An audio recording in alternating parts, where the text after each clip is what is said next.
The other day I was browsing the web, as one often does, and came across the video by YouTuber Sahana, in which she discusses the elements that make bad music, well, bad, and ended up with more questions that I started with.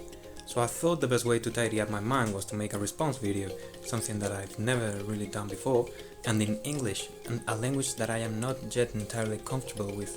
Very cool, way to go! Right off the bat, Sahana makes the point that, quote, taste in music is subjective, and everyone has an opinion on which songs are good and which songs are bad.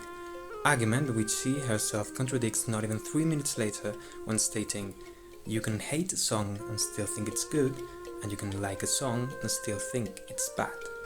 Now, I understand that these arguments are not entirely contradicting themselves, but I do find that they each talk about a different perspective on enjoying music.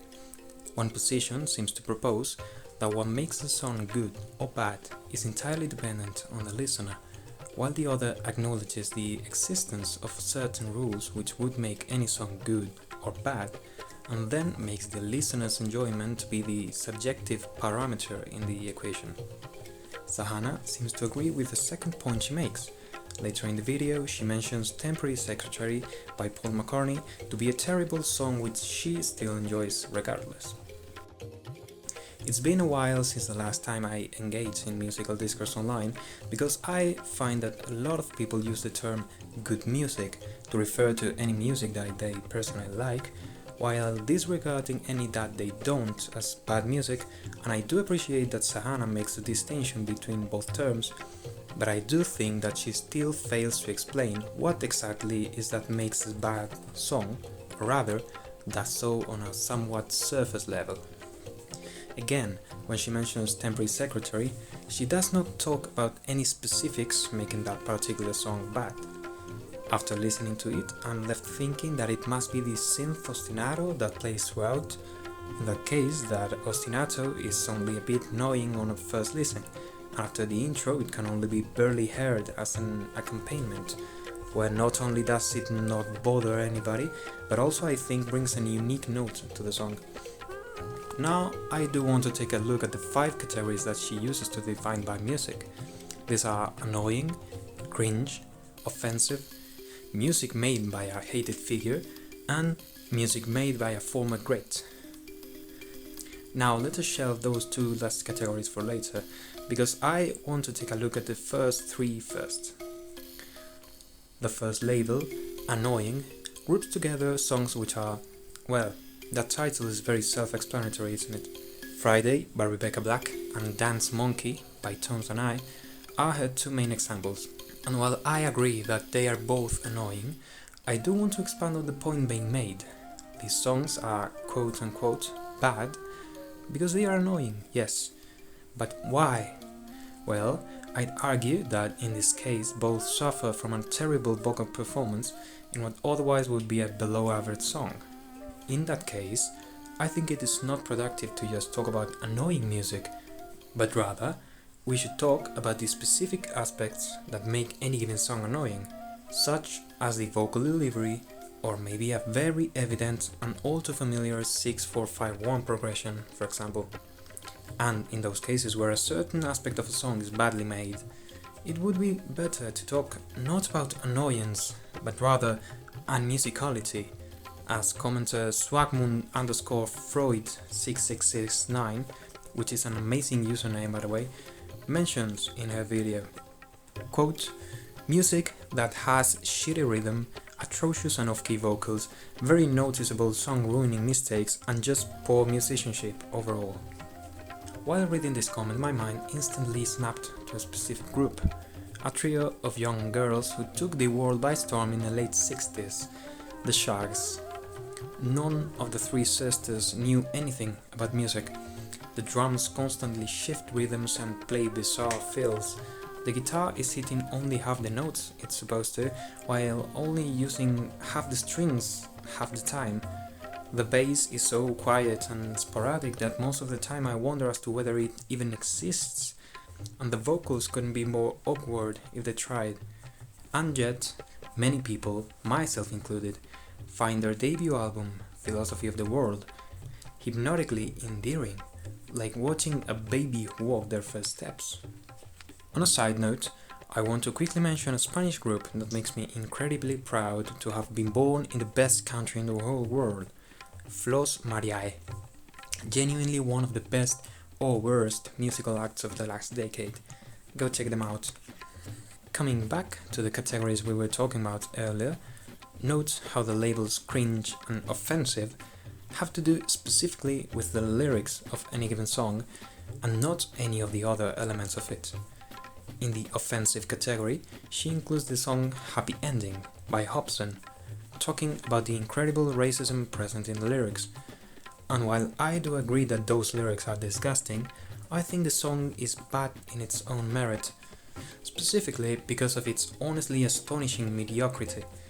It sounds like an uninspired version of R. Kelly, which is already saying something. As a non-native English speaker, I often do not pay much attention to lyrics on a first listen, which meant that Happy Ending shook me first with an insurmountable feeling of... This, I think, is the worst adjective you can use to describe, well, anything really. Calling out a song for having a bad mix or bad lyrics or a weird structure, well, there's nothing telling you that the song can't be enjoyed despite its flaws. But the song being bad because there's nothing compelling you to keep listening, I truly hope I never make something that falls into that category. Now, having said this, I do want to go back to those two categories that we shelved earlier, hated figure and former great, because I haven't seen anybody comment on the fact that they do not make a song good or bad per se. For a song to fit into either of these, it needs to be bad beforehand, which defeats the whole purpose of the graphic. For example, The Dark Side of the Moon Redux by Roger Waters is bad in its own account. It doesn't fit into the former great category because Roger Waters was never great to begin with. On a more serious note, and following with Redux's example, that record is incredibly bad. But I think that creating a whole category that tells you that a song is worsened by the fact that the person making it used to make good music is redundant and fits into the taste is subjective argument twice.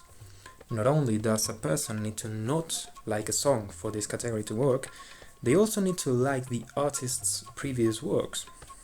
Now let me go on a bit of a personal tangent here to better illustrate my point. One of my favorite bands, if not my absolute favorite of all time, is Black Country New Road. I started listening to them following the release of the debut album for the first time, and instantly became enamored with rich instrumentals and unique vocals. The following year, they released Ants From Up There, which followed that path of greatness that they had become famous for. It was a masterpiece which expanded upon the material from the debut and made something grander and more complex. But then something happened. Shortly before the release of the former record, the band announced the departure of the lead vocalist of the band, Isaac Wood, due to a declining mental state, and their decision not to play any of their previous songs in the upcoming world tour, wishing to respect Isaac's memory. As such, what followed was a very chaotic year in which they constantly played, changed and discarded new material on the way from one city to the next, improvising a whole new album on the go.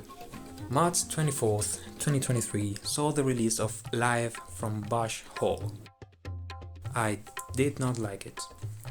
It was a whole new sound compared to the previous records, and the whole thing was tinted with Isaac's absence. To its detriment, I thought at first. Following this logic, I would have easily placed the whole album in the former great category. It was not until recently that I was able to appreciate the album for what it is, and listen to it on a regular basis, just like the other two. What I'm getting at is that most of the time, music that could fall into this category is purely an artist trying new things and backfiring, not necessarily because it's bad, but because of expectations, which is rather unfair. Ultimately, categorizing music as good or bad is problematic because of the history of the medium. While writing the script, I kept thinking back to what makes a video game good or bad, since that is the medium I have engaged the most in my life along with music and realized that it is easier to know when a game is bad purely because the recency of the medium. Music has been around for however long humans have, and the European musical tradition is about 1,000 years old now, while the most recent commercial video games are just turning 50. That means, essentially, that while we have all kinds of musical formulas engraved in our brain, thus allowing us to very easily recognize purely bad music, as was the case with the Shags, our brains are not capable of the same badness recognition when it comes to video games, which makes the quality floor for music much higher. Ultimately though, can a piece of music really be called bad if there is someone out there who likes it? The whole purpose of making art is to express one's emotions and thoughts in a way that people will enjoy and learn from. And boy, if I don't enjoy the raw energy that comes from my pal Foot. I go to his house, knock at his door, people come